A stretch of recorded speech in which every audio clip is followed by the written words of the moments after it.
colocar algunos puntos en claro sobre vacuna de HPV, que es una vacuna que yo diría que es una vacuna satanizada por los medios, satanizada por grupos antivacunas, pero creemos que es una vacuna muy importante. Sí, es una vacuna muy peligrosa no aplicarla. Es una vacuna que se debe aplicar. Es una enfermedad que produce 500.000, 600.000 muertes al año. Bueno, 600.000 presentaciones y 300.000 muertes más o menos. Bueno, entonces queríamos hablar con ellos sobre vacuna. Cuando uno habla de vacuna, lo primero que quiere saber es si esa vacuna es necesaria. Entonces, para saber si esa vacuna es necesaria, quisiéramos conocer la carga de la enfermedad. Ahí sí quisiera que nos apoyara probablemente el doctor García, si conocemos la carga de la enfermedad de la vacuna, de la enfermedad en Colombia. Muy buenos días, muchas gracias así por esta invitación. La carga de la enfermedad por cáncer de cuello uterino en mujeres está alrededor de más o menos unos 5.600 casos nuevos al año, 2.300 muertes en mujeres colombianas, y en el mundo tenemos alrededor de 500.000 casos y 250.000 muertes en mujeres. En hombres, la carga de enfermedad en el mundo es más o menos de 30.000 casos atribuidos a VPH, lo cual pues es significativamente mucho menor a la carga de enfermedad en mujeres, y por eso la recomendación de Organización Mundial de la Salud de priorizar el programa de vacunación en las mujeres, que es donde está la mayor carga de la enfermedad y donde el programa es costo efectivo. Como les dije, si hay participación, si hay preguntas, pueden sentirse libres, simplemente levanto la mano. Sí, doctor. Sí, sabemos que la mayoría de las vacunas, y especialmente la que tenemos aquí, es para PBH 16 y 18. Obviamente nos han llegado los 10 genotipos más prevalentes.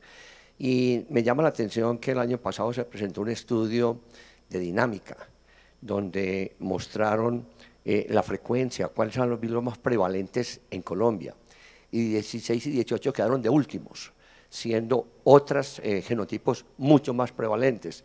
Entonces, yo quisiera saber si hubo antes algún estudio para que nosotros, el Instituto Colombiano, el Instituto Nacional de Salud recomendara, o el Ministerio recomendara la vacuna donde la prevalencia de 16 y 18 es tan baja. ¿Se hizo algún estudio en Colombia?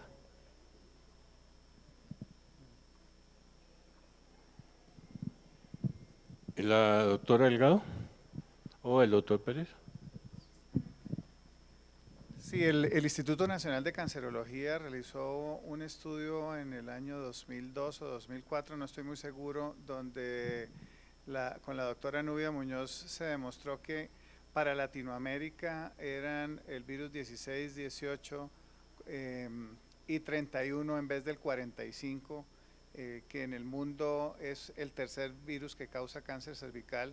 Este estudio lo presentó el doctor Raúl Murillo, todavía no era el jefe del Instituto Nacional de Cancerología, pero ese estudio sí está hecho. Ese estudio sí está hecho, y basado en eso también se tomaron las decisiones de la introducción de la vacuna aquí al país. Yo desconozco el estudio que refieren, pero los estudios que sí tengo conocimiento que se han hecho en Colombia de carga de enfermedad sí nos hablan de que más o menos entre un 65 o un 70% de los cánceres de cuello uterino en el país son atribuibles a serotipos 16 y 18, que es muy similar al 70% que se reporta en la literatura internacional. Entonces, en ese sentido, estamos usando la vacuna adecuada, que es la tetravalente, que además protege contra serotipos 6 y 11, que tiene el plus de lesiones benignas también. La vacuna nanovalente aún no está licenciada en el país, no tiene una licencia en INVIMA, y el país adquiere la vacuna a través del Fondo Rotatorio de la Organización Panamericana de la Salud, y en el fondo aún no está tampoco disponible para compra.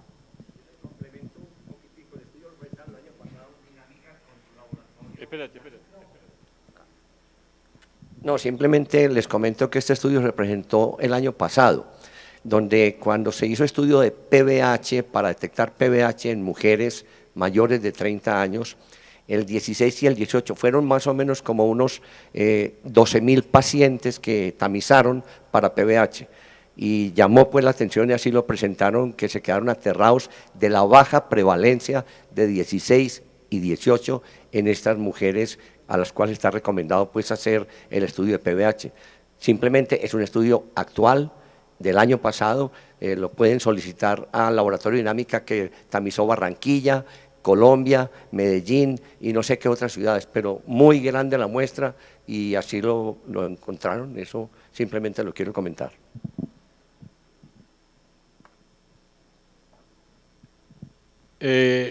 Una pregunta, teniendo la facilidad de hacer Papa Nicolau a todas las mujeres en una forma organizada, ¿será tan necesaria la presencia de la vacuna, la necesidad de la vacuna? Bueno, yo debo declarar que no trabajo en virus de papiloma humano, pero sí trabajo en vacunas y en desarrollo experimental de vacunas contra enfermedades infecciosas y por supuesto está absolutamente demostrado el valor que tiene cualquier vacuna como sistema profiláctico en temas a nivel de farmacoeconomía. El problema es de las personas que hacen las proyecciones económicas en nuestro país, quienes deberían, bajo ese balance costo-beneficio, definir si eventualmente por ciertos niveles o cohortes de población sería más benéfico en términos solamente económicos, si es mejor hacer un seguimiento a las pacientes y solamente intervenir en aquellas que puedan llegar a tener unas neoplasias de cierto nivel, o si la vacuna efectivamente tiene el impacto que el país está esperando. Eso todavía no se ha podido concluir, dada los recientes esquemas de vacunación que se tienen en el país. Es decir, a esto que es un tema que lo he defendido y lo defenderé, es el tema de la investigación y la farmacovigilancia. Si nosotros no tenemos todavía datos suficientes en pacientes colombianos después de la aplicación masiva de la vacuna, ¿cómo podemos, como usted decía, llegar a satanizarla y predecir cómo va a funcionar o cuál va a ser el impacto real de la vacuna? Aquí hace falta farmacovigilancia juiciosa y responsable y muchísima investigación científica, no solamente en el país, sino también en el mundo. Yo había preparado parte de la presentación de hoy para hablar del tema de los adyuvantes de las vacunas en general.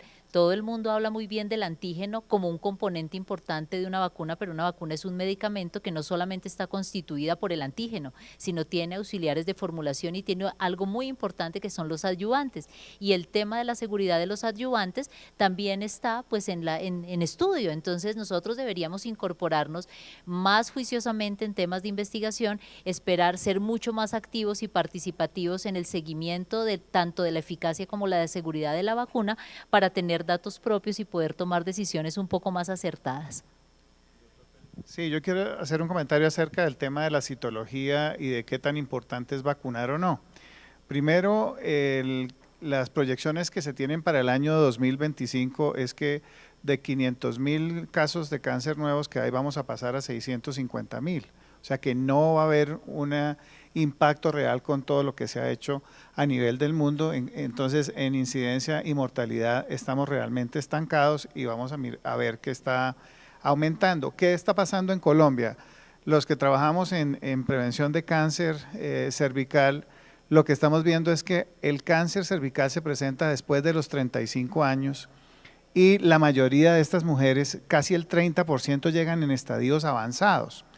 ¿Por qué llegan en estadios avanzados? Uno, porque no hay un sistema organizado con la citología, y lo segundo es porque la citología, tanto citología convencional como citología en base líquida, la sensibilidad no llega a más del 50%. En estudios muy controlados en Estados Unidos y aquí en estudios latinoamericanos se encuentran sensibilidades para detección de enfermedad entre un 30 y un 50%. Entonces, la citología definitivamente tiende a desaparecer en el tamizaje primario, esto es algo que ya está absolutamente probado, y lo que vamos a necesitar es implementar test de ADN de BPH, que son los test de alta sensibilidad. Pero la normativa para la implementación de estos tests se tiene desde el año 2012 y apenas hasta final del año pasado se implementó en las metas del decenio. digámoslo así. Entonces, no tenemos el número de mujeres vacunadas adecuadamente, no tenemos un sistema de tamizaje organizado, los nuevos test que ya están, y es obligatorio, están en el plan obligatorio de salud, no se han implementado. Entonces, yo pienso que estamos en el peor escenario en este momento con una enfermedad que es completamente prevenible y que es una enfermedad oncológica causada por un virus.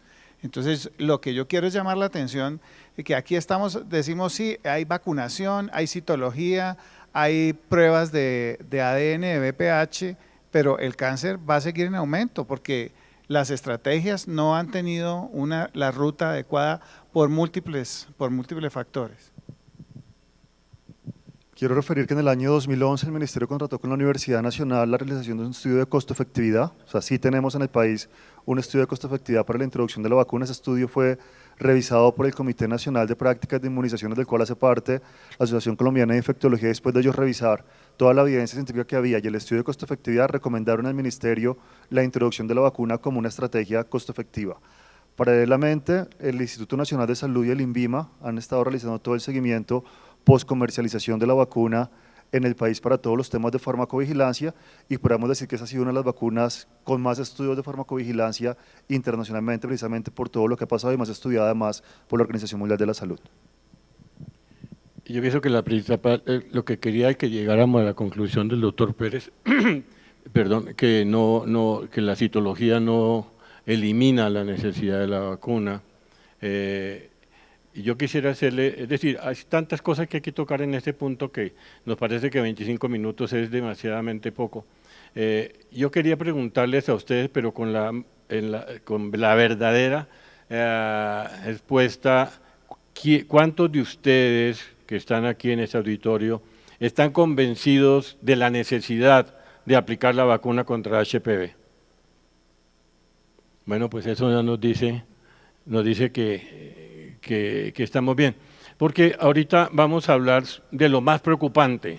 Lo preocupante es por qué no se está aplicando la vacuna. Entonces le vamos a preguntar al doctor García, el doctor García es el director del PAI, ¿qué pasa con la aplicación de la vacuna? ¿Por qué la vacuna alcanzó un pico que fue de los picos más altos del mundo en cobertura y por qué ha caído en esta forma? ¿Por qué nos cuesta tanto trabajo a los pediatras decirle a la madre que es bueno que aplique la vacuna a sus niñas? En el año 2012, cuando iniciamos la vacunación en la cohorte de niñas de cuarto grado básica primaria con 9 años de edad o más cumplidos, en un esquema de 3 dosis que fue cuando iniciamos con el esquema convencional, las coberturas con primera dosis fueron del 98%, segunda dosis del 96% y tercera dosis del 89.5%. 2013 hicimos una modificación en el esquema por toda la evidencia nueva que había, un esquema extendido 0,660, esperando no tener que aplicar la tercera dosis a los 60 meses de edad por todos los estudios que ya se estaban dando también.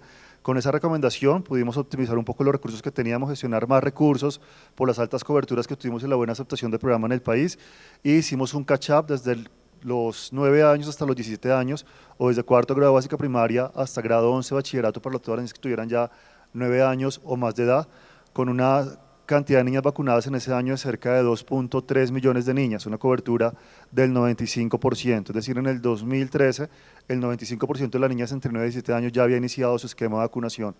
2014 tuvimos una cobertura de vacunación con primera dosis cercana al 80%, la segunda dosis ya cayó al 25%, que fue cuando pasó lo del municipio de Carmen de Bolívar. 2015, 2016 fueron disminuyendo las coberturas, 2016 tuvimos coberturas de vacunación tan solo del 6%, 2017 las coberturas se incrementaron al 15%, pero pues aunque hubo un incremento leve, de todas formas necesitamos incrementarlas mucho más. Cuando miramos números de dosis aplicadas, 2016 aplicamos 70.000 dosis, contra 2017 que aplicamos 210.000 dosis, o sea, casi que triplicamos las dosis, porque no solamente se están aplicando las niñas que iniciaban su esquema de vacunación, sino que además estaban desatrasando muchas niñas. O sea, lo que estamos observando es que ya hay una tendencia nuevamente al incremento de las cifras de vacunación, y esto puede obedecer también a todos los pronunciamientos que ha habido de los organismos internacionales y además a la reciente publicación que hubo de Cochrane, donde se ratifica el perfil de seguridad de la vacuna y se ratifica la efectividad de la vacunación también en lesiones precancerosas ya. Es una obligación nuestra al salir hoy de aquí de volvernos unos defensores y difusores de las bondades de la vacuna.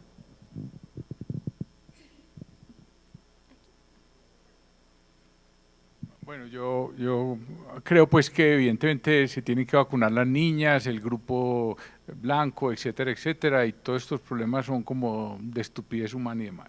Pero yo quisiera preguntarles qué opinión tienen o qué indicaciones tienen o qué realidad tiene la utilización de la vacuna en otros grupos, por ejemplo, los hombres, las mujeres mayores de 30 años, los pacientes ya sometidos a uno y otro trasplante. Sí, en esos grupos de pacientes, digamos que no es, digamos, el impacto mayor, pero sí también lo tiene. ¿Qué opinión tienen allí?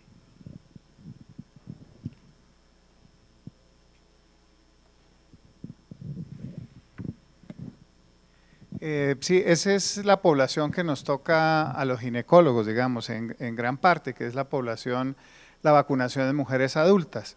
Siempre ha existido una controversia y una creencia desde el punto de vista médico que si usted ya tuvo verrugas, ¿para qué se vacuna?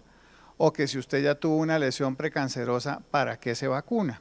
Hay un estudio publicado en el British Medical Journal en el año 2013, donde en una de los brazos de la cohorte del estudio Futuro 2, muestran cómo a la población que se vacunó y se le diagnosticó una lesión precancerosa, ya sea cervical o vulvar, en el seguimiento se encontró una menor tasa de reaparición de lesiones en la población que había recibido previamente la vacuna. Es decir, vacunación en sucio que se hizo, vacunación en personas que ya habían iniciado vida sexual, que les aparece una lesión precancerosa y se les empieza a hacer el seguimiento. Cualquier lesión precancerosa que uno trate tiene la posibilidad de una recidiva entre un 5 a un 30% dependiendo de muchos factores. En esa cohorte que se vio, se encontró una disminución significativa en la reaparición de lesiones en el seguimiento. Entonces, a partir de eso se empezó a ver la vacunación desde otro punto de vista, de la paciente que ya había tenido vida sexual, y se han encontrado, ese es el estudio más grande que yo conozco, de la disminución de la aparición de lesiones. Por allá hay otro estudio de unos autores suecos, el nombre se me pasa, que revisaron pacientes que tuvieron lesiones de alto grado, o sea, SIN3, lesión cervical intraepitelial de alto grado, y las revisaron desde el año 64 hasta el año 94. Hicieron un seguimiento de más o menos 30 años y empezaron a ver cómo esas pacientes que habían tenido lesión intraepitelial tenían una mayor posibilidad de presentar lesión en vulva, en vagina y en ano, ¿sí? Entonces, ¿qué es lo que pasa? Que lo que se sabe es que el virus se puede presentar en cualquier parte del tracto genital inferior y que la nueva tendencia o la nueva sugerencia, que es algo muy individual con el paciente, porque no puede ser que pues llega cualquier señora de 50 años y usted póngale la vacuna porque la señora quiere que se la ponga.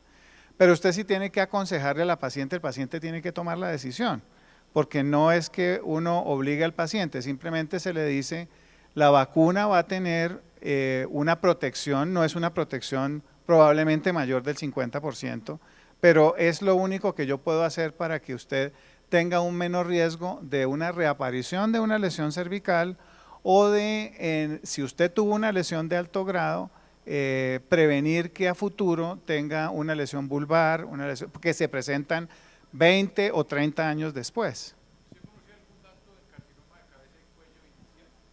La parte de cáncer de cuello, de los cánceres orofaringeos, es relativamente nueva. No hay estudios a muy largo plazo. Lo que se ha visto es que la mayoría de esos cánceres, la mayoría de los cánceres que son positivos para el virus tienen 16 o tienen 18. Pero acordarse que el principal cocarcinógeno pues es alcohol y tabaco, ¿sí?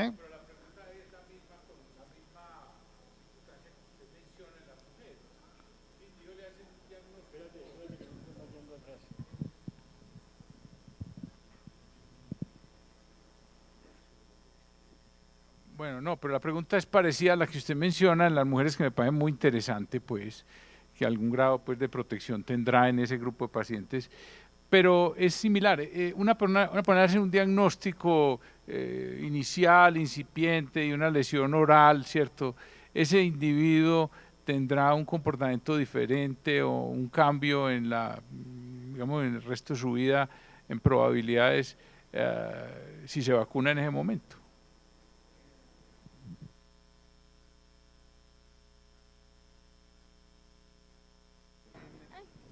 En hombres no conozco datos, además yo de hombres poco sé, sé un poco más de mujeres, entonces lo que le puedo decir es que en Australia, que se hizo vacunación de hombres y mujeres desde el año 2008, lo que se ha visto es que la vacuna no previene la generación de verrugas en hombres que tienen sexo con hombres, ni en hombres después de los 26 años. ¿Sí? Realmente la efectividad de la vacunación en hombres es muy, muy baja después de los 26 años, a diferencia que en las mujeres.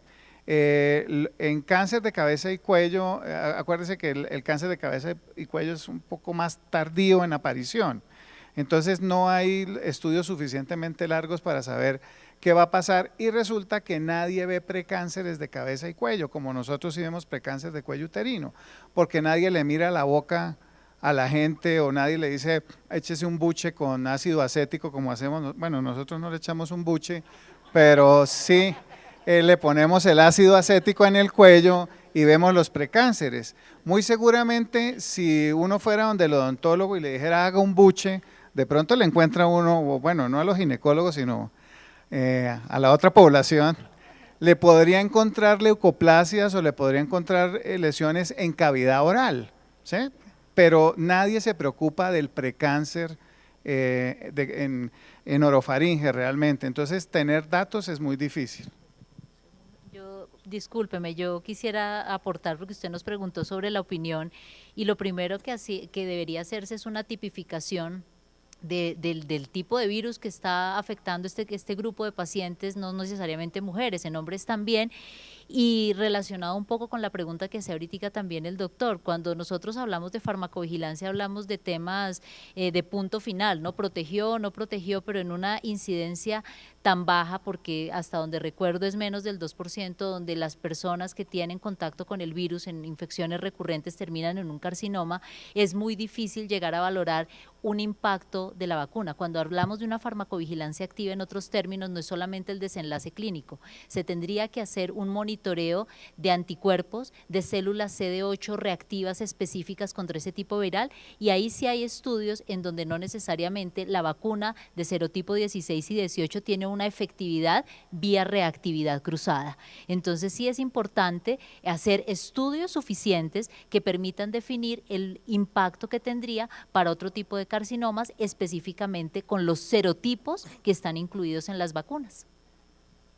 Cuando preguntabas en cuanto a si es pertinente o no vacunar, hombres es pertinente vacunarlos hasta los 26 años que nos está aprobada la vacuna, y mujeres hasta los 45, eso está ya demostrado, y esa es mi respuesta como médico pediatra. Mi respuesta en términos de salud pública, que ya desde el punto de vista del ministerio, tengo que mirar costo-efectividad. No es costo efectiva la intervención en esos otros grupos de edad. En vacunación estamos invirtiendo bastante dinero, 350.000 millones únicamente en la compra de vacunas anual. Hemos hecho una introducción acelerada de vacunas en este gobierno, tenemos uno de los esquemas de vacunación más completos, diremos a nivel mundial. La única vacuna que falta es meningococo, y meningococo será igual. El hecho de que no esté en el esquema no quiere decir que no se va a aplicar, se va a aplicar, solo que no es costo efectiva hasta el momento, y no tenemos aún dinero todavía para hacer una introducción nueva. O sea, es la diferencia de esto, de la costo efectividad, pero sí tenemos recursos bastante, estamos invirtiendo en vacunación. El hecho de que no vacunemos hombres sencillamente es un tema de costo efectividad, ni siquiera de equidad de género.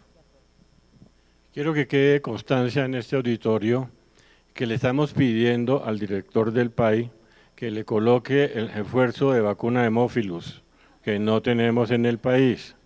Esa vacuna nos hace mucha falta. Todos los gérmenes capsulados necesitan vacuna de refuerzo. Doctora, me preocupó lo que usted dice, los ayudantes. Hay un síndrome que se llama ASIA, síndrome de autoinmunidad inflamatoria inducida por ayudantes. la vacuna cuadrivalente tiene X dosis de hidróxido de aluminio como ayudante y la vacuna de la 9 tiene el doble. ¿Eso tendrá alguna dificultad? Mire, con respecto a eso, el mundo también está haciendo los análisis de seguridad de muchos adyuvantes, pero a favor de la vacuna, respecto al hidróxido de aluminio, es de lo que hay en el mercado, de lo más seguro. Ahora, depende de la dosis, depende del sitio de aplicación, de las características del lugar de la aplicación. No solamente está reportado para vacunas, hay antecedentes de los mismos antígenos y de medicamentos derivados de la farmoquímica, como el acetaminofén, antibióticos, antihipertensivos asociados con inmunogenicidad no deseada, con inmunotoxicidad, en donde se generan los famosos antígenos alterados por fármacos. En ese grupo de antígenos alterados por fármacos están algunos de los adyuvantes, principalmente el hidróxido de aluminio, pero digamos la posibilidad de que ocurran estos eventos no es dependiente necesariamente del tipo de adyuvante, puede ser el de la mejor calidad, sino juega un papel importante el inmunofenotipo del individuo donde se está aplicando. Por eso es que la investigación científica tiene todo que ver para poder estar tranquilos y decir qué es lo que está pasando relacionado con los adyuvantes. Dos preguntas, vamos a tomarnos unos 5 minutos más, hay 3 preguntas y yo tengo una pregunta más sobre los antígenos de histocompatibilidad y lo que está pasando o lo que pasó con Carmen de Bolívar. Sí, por ser la PBH una ITS claramente documentada, en las ITS siempre el impacto es para el que la tiene y el que lo porta. Y por eso me llama la atención que aquí en Colombia no se ha trabajado el grupo de niños, que eso van a ser los portadores, que nosotros los hombres, gracias a Dios, es muy escaso el cáncer de pene, pero somos grandes portadores de PBH, y obviamente para la edad de nosotros ya no va a servir mucho. Pero a los niños en todas partes están viendo la vacunación dual que llaman, las niñas y los niños. Y aquí todavía no hemos visto el impacto de esos portadores. Y la otra cosa que quisiera comentar, la incidencia de cáncer de cuello uterino se va a demorar mucho para desaparecer, porque la población apenas arrancó. Y recordemos que el cáncer se presenta a partir de los 30 años y a esa niña les falta mucho todavía pues para llegar a los 30 años. De manera que apenas vamos a empezar por ahí en 10 años a ver cómo va disminuyendo la incidencia y lo que va a pasar en el mundo, eso es como lo claro. Entonces, me contás sobre el PAI, la vacuna para los niños aquí, ¿qué se ha pensado?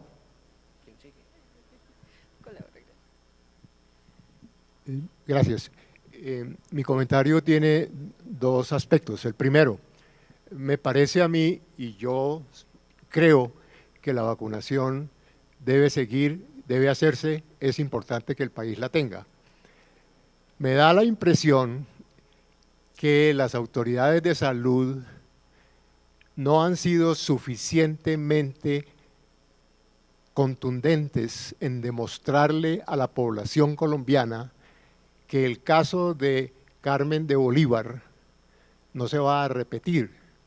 Es probable que no, pero me parece a mí que para rehuir debate o para rehuir críticas que llegaron a raíz del problema de Carmen de Bolívar, que definitivamente afectó la vacunación, y recuperarse va a ser muy difícil, porque es un evento catastrófico en la historia de la vacunación, no solamente de este país, del mundo. Entonces, el ministerio y sus funcionarios y sus dependencias no han sido suficientemente contundentes para reforzar lo que los estudios y el estudio reciente ha demostrado. Hasta allí mi comentario en relación con la vacuna. Y lo segundo, que no se ha dicho aquí, es que la fragmentación del sistema de salud de los colombianos no va a permitir que la detección de cáncer de cuello uterino por los métodos tradicionales con los cuales el mundo desarrollado bajó la incidencia de cáncer de cérvix en ausencia de vacunas. Hablo de Gran Bretaña, hablo de los países de Europa Occidental, hablo de los países del mundo industrializado. Bajaron definitivamente la incidencia de cáncer de cuello uterino sin vacuna. ¿Con qué?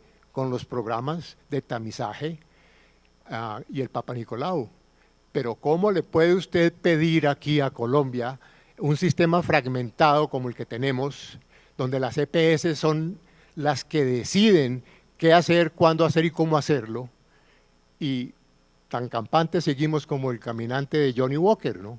Entonces, volvámonos serios, metamos también la mano en la estructura del sistema de salud que tenemos fragmentado. Hay que ver el problema de una mujer que vive en una población mediana de Colombia para que tenga acceso a un ginecólogo con sistemas de visualización de cuello uterino que le permitan tratamiento oportuno.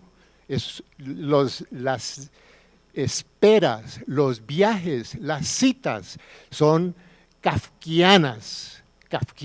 Conozco casos de mujeres en Honda, conozco casos de mujeres en La Vega, Cundinamarca, conozco casos de mujeres que viven en los alrededores de Bogotá, acceso a un centro de diagnóstico que les permita hacer un cono.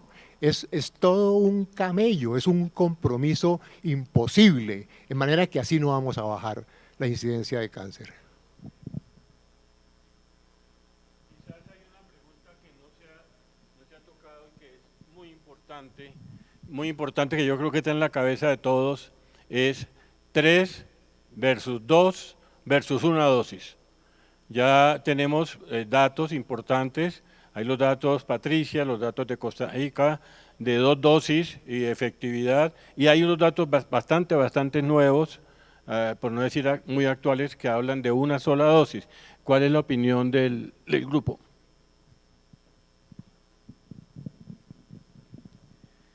Los estudios con 2 dosis, pues ya son estudios que están ya maduros y están demostrados, solamente se dejan las 3 dosis para pacientes inmunocomprometidos o para mujeres de población catch-up, que va hasta los 45 años. Los esquemas con 2 dosis ya llevan unos 8 años aproximadamente y la respuesta es muy similar en cuanto a la protección contra lesión precancerosa.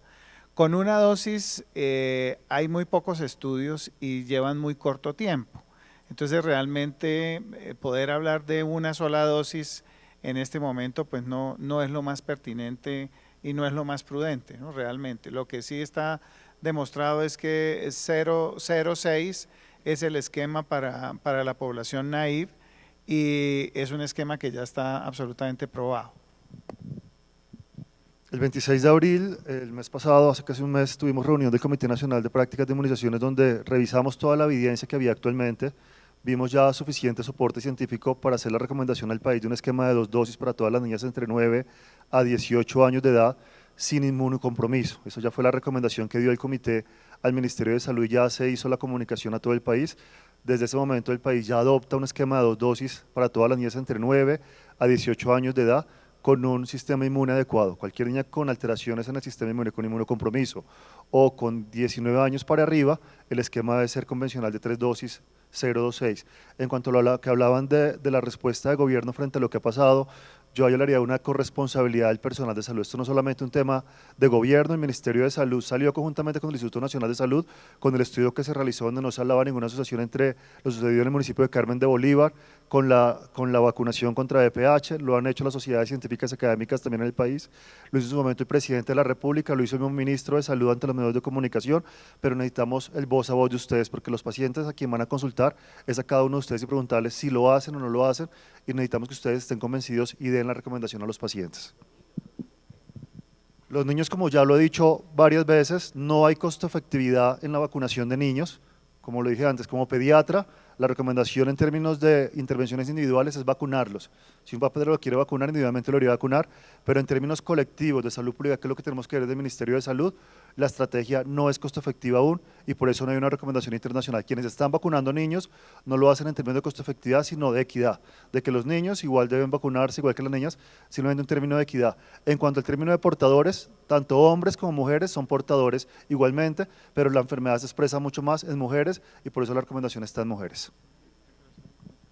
Sí, yo lo que pienso es que hay que vacunar los niños, obviamente no como un tema de salud pública porque no es costo efectivo, pero si ustedes miran nuevamente el ejemplo australiano, que es el que más seguimos nosotros, Australia en el 2014 toma la decisión, a pesar de tener niveles de vacunación cerca al 80%, lo que se espera es que después del 80% las necesidades de tamizaje de la mujer van a cambiar y muy seguramente se van a vacunar se van a tamizar cada 5 años.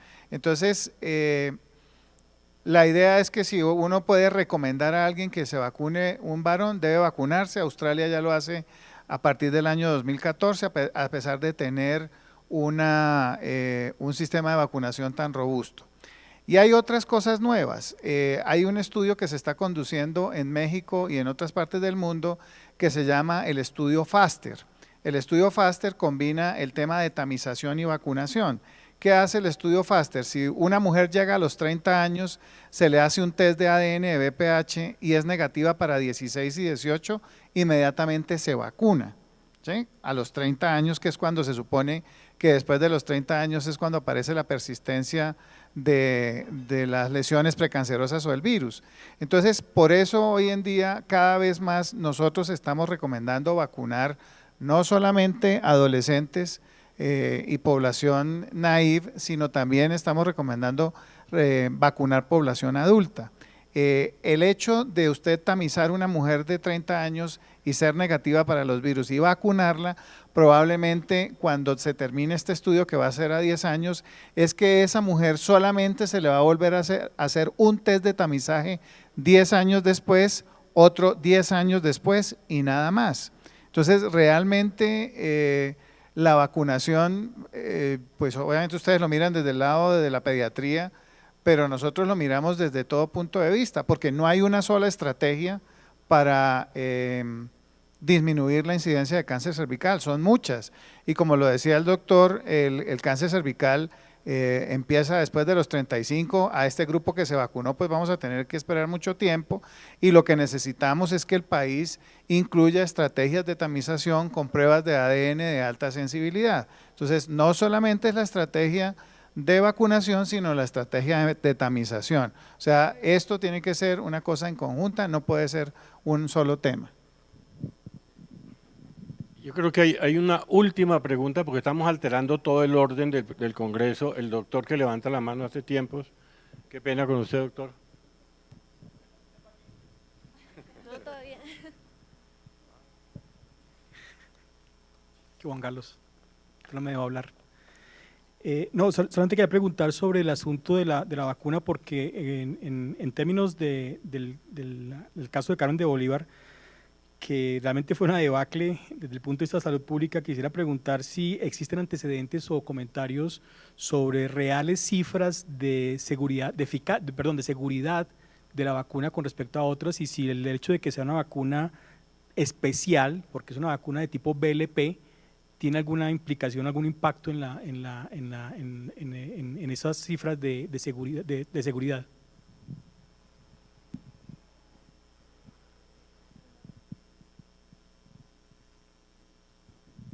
La vacuna de norovirus que estamos trabajando también es BLP. ¿Tiene alguien que decir algo? Como dije también antes, la vacuna contra VPH ha sido una de las vacunas más estudiadas en términos de seguridad por el Comité Consultivo Mundial de Seguridad de Vacunas de la Organización Mundial de la Salud. Este año incluso estuvo en el país en 2 oportunidades el doctor Patrick Suber, que es el director global del Comité Mundial de Seguridad de Vacunas de la OMS, estuvo en la Universidad Javeriana en un foro que se hizo y estuvo en un evento también de Soprocáncer en Barranquilla y venía a compartir un poco toda esa ratificación del perfil de seguridad de la vacuna.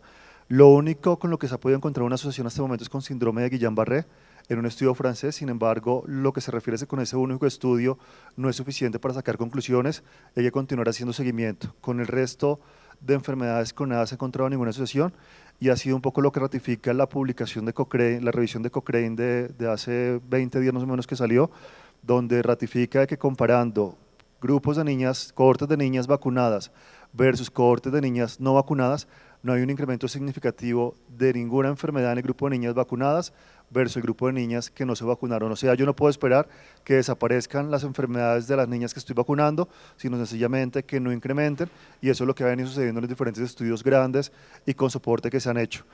Hay que darle la importancia y el peso estadístico a las publicaciones que salen, porque está circulando también aquí en el país una publicación de un médico colombiano, una revisión de 3 casos que lo relaciona con el síndrome de Asia, pero pues una revisión de 3 casos puede ser cualquier cosa, no tiene ningún peso estadístico, pero este médico ha estado alentando a la población de Carmen de Bolívar de que sí hay asociación con una serie de enfermedades autoinmunes, y alentando con eso para demandas ya, una demanda que ya hay en curso por 400.000 millones de pesos contra el laboratorio productor de la vacuna en el país.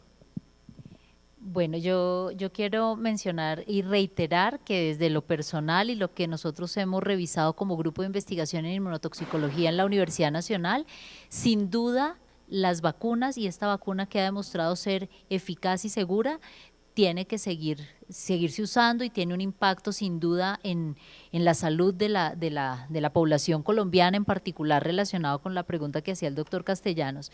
No existe como tal un estudio muy científico de verdad que soporte cuál ha sido o cuál fue la causa que conllevó a esta situación con el Carmen de Bolívar.